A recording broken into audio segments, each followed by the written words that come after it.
Yoga has existed for thousands of years, and millions of people around the world love the benefits that they get from practicing yoga. Today, we'll talk about how you can start incorporating yoga into your routines. Welcome back to Essential Oil Solutions with doTERRA, the podcast where you'll hear exciting, useful, and simple everyday uses for essential oils from experts in the field. Today's episode is brought to you by lavender, a plant that's been treasured and revered for almost 3,000 years. Wherever you're headed on adventures, make sure that lavender is always with you so that you stay doTERRA ready. Right now, as a podcast exclusive, if you buy a bottle of lavender and enter the promo code NATURAL at checkout, we'll send you an exclusive audiobook, Internal Use of Essential Oils.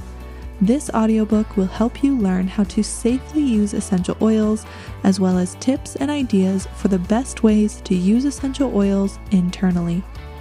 Check out the link in our episode description or visit doTERRA.com/podcast offer to learn more. Open to US orders only. Today, we're excited to talk to Marty Harger about how to start doing yoga yourself, as well as how you can incorporate essential oils into your yoga routine. Marty, thank you so much for being here with us today. Thank you. I'm looking forward to talking about yoga and essential oils.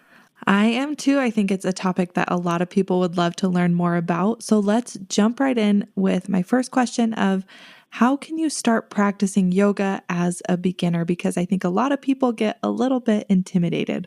You know, that's a great question. And yoga is such a fantastic thing to bring into your life, no matter what age you are, no matter what your physical ability is. It's great for children. It's great for men and women and people of all ages. And there are a couple of different ways that you can get started. You know, some people see things online and they think, oh my gosh, I've got to bend backwards and stand on my head. And no, you don't have to do any of that. And really, yoga is about bringing the body, mind, and spirit together. So attending a class is ideal. There are often places at yoga studios in your area you might look at who have beginner programs or introduction to yoga. There could be something at a local fitness center or maybe a YMCA or something like that.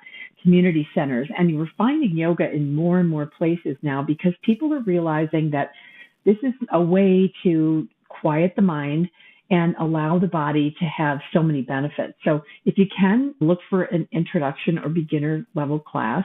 If not, one of the things this time of year, we're talking in the summertime, is a lot of communities offer like a free outdoor yoga.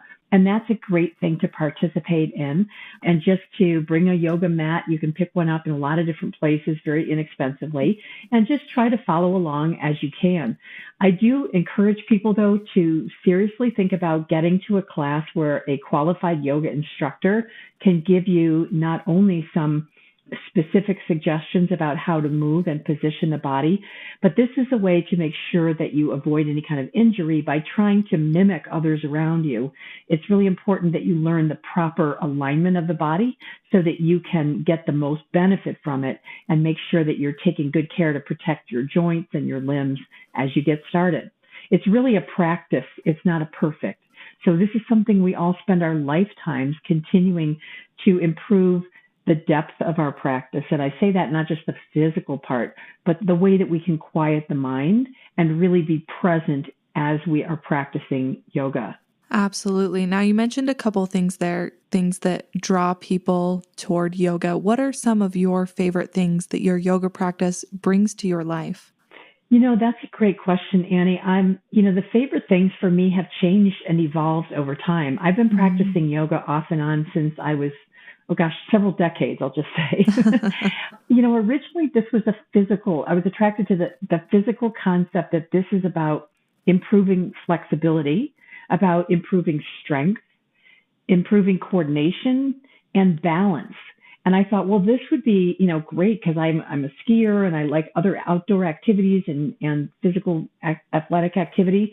And so I thought, well, this is great. This is an opposite of, really hard workouts. This is slow. It's opening the tissue. But what I found over time is that this is emotionally and mentally something that helps me calm myself as I learn more about the aspects of yoga that are about focusing on the breath and watching and noticing the breath moving in and out of our bodies, moving through our bodies, how we can create a deeper breath and understanding and connection to what's going on inside of us, not just physically, but emotionally, by quieting ourselves. And I think that so many people, especially now, are really seeking tools that they can bring into their daily life. And yoga offers so much of that, so many ways you can learn about how to make yourself come to a place where you're feeling less anxious feelings, where you're feeling more calm, you're feeling more grounded. You feel like you're in the moment instead of worrying about the past or worrying about the future. And yoga has really brought that into my life more and more as the years have gone on. I think this is where the practice evolves over time. And therefore, it's bringing in not just the physical, but the emotional, the mental. And I do believe that it is an opportunity over time as we quiet our mind to connect us to spirit. And that is also something that's very, very helpful. And then finally, I would say one of the things, unexpected gifts of yoga in my practice, in my life, has been the community that it's allowed me to connect with.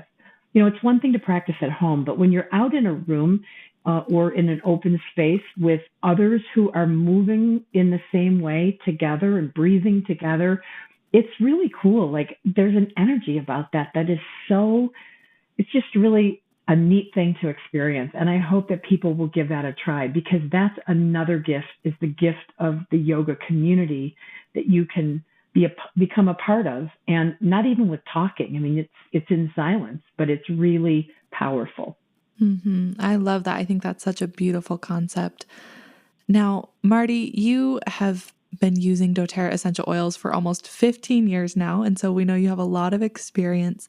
How can we use essential oils to help level up our yoga practice? That's really a great question. And I think that I guess I would say I'd look at that maybe in a couple different ways. First of all, there's sort of the before, during, and after. So if we look at before we start practicing, there are a couple of things that are beneficial.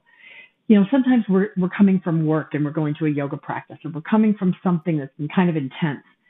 So I like to choose essential oils before I even walk into the yoga studio or before the practice begins, that are calming and grounding for me. Things like the Balance Blend, In Tune, things like some of the wood oils, the cedar wood, the sandalwood, things that are going to help us kind of bring ourselves to the moment. Very important.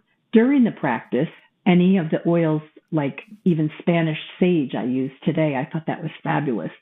I love any oil that's going to help me focus on my breath by allowing me to take a deep breath, or in helping me to just really use the lungs I've been given. And I think that all of the oils that are supportive of the respiratory system are a great choice during yoga practice. Finally, after the yoga practice, or as we're winding down the practice, again, we're looking for calming, soothing, lavender, frankincense, oils like petitgreen, blends that are calming and soothing, such as console, peace. These are all oils that help us integrate what we've just experienced in our yoga practice when we go into the final resting pose, also known as Shavasana or corpse pose. These oils allow us to continue to integrate and really go within and connect that body, mind, and spirit before we end the practice. And then finally, after practice, sometimes we maybe haven't been moving our bodies in that way as often as we maybe need to. So, of course, my good friends, AromaTouch Blend, the Deep Blue family of products. I love the Deep Blue Polyphenol. I love the Deep Blue Copaiba Stick. I love the Deep Blue Rub. All of these, including the Deep Blue Blend, added into the AromaTouch Blend and a little bit of a lotion, great on the legs. If our instructor had us doing a lot of chair pose or a lot of vinyasa, maybe putting a little bit on the shoulders. You know, so these are tools we can use for after we've been involved in an asana or movement aspect of the yoga practice, sometimes we overdo some of the muscles or some of our stretching. And so we have so many great tools for that in doTERRA. And that's another way that is the oils can help us in our muscles feeling good again. So we get back out and try it again and again. Absolutely. And I think it's so powerful, like you said, that they just flow with you through the beginning, the middle, the end, and post practice to really support your body the entire time and support what you're trying to do with your yoga practice. That's incredible. Yeah. And I think part of that, Annie, just a final comment on that. I think, sometimes we make it awfully complicated for ourselves. We want to blend all these special things together, and that is super fun. And I'm a fan of that, like create your own. But I also would just say that, one of my favorite things in yoga is to take the oils of the AromaTouch technique kit, which have so many great values, and you look at some of the things that are in there. You've got AromaTouch blend, you've got deep blue blend, you've got lavender, even wild orange is a great choice. All of the oils and the peppermint to uplift and for respiratory support. There's so many great tools just in that kit alone that grabbing an oil that just is calling to you that day and bring it into your practice. And, it's the best choice for you because you chose it. Absolutely. Now, Marty, what other ways can you incorporate doTERRA products into your yoga routines? There are a couple of things that I always encourage people to think about when we think about like aromatically, topically, internally, what are things that we can do? So I think when we think about aromatically, I've started to encourage people to take like a little cotton pad or even a tissue and put a couple drops on there of one of their favorite respiratory blends, or maybe just a blend they love. Like today I was using the Malama blend or Malama, or I'm not sure how I say that, but you know which one I mean. Anyway, it's really special. And I like to use some of the citrusy blends, and I put them on like a little fabric, and then I just put it right on my yoga mat. So as I get, like if I'm down near the mat, or I can pull it up and inhale it, and it's like my own little personal diffuser. I love another way of bringing the oils in is to create either a blend with tea tree and lavender together in water as a spray, or the fantastic On Guard or On Guard Cleaner Concentrate if your mat gets really dirty, and clean off your yoga mat with it. And eventually the yoga mat's going to start to smell like that. You just want to avoid the citrus oils on the yoga mats typically, but things like lavender, it just smells so great when you're on there. And again, it provides that benefit aromatically. I also like to take a drop or two in my hands and just rub it. I try to pick one of the clear oils, like Eucalyptus is a great choice, the Breeze blend. I just rub my hands together, cup it around my nose, and really take a nice deep inhalation.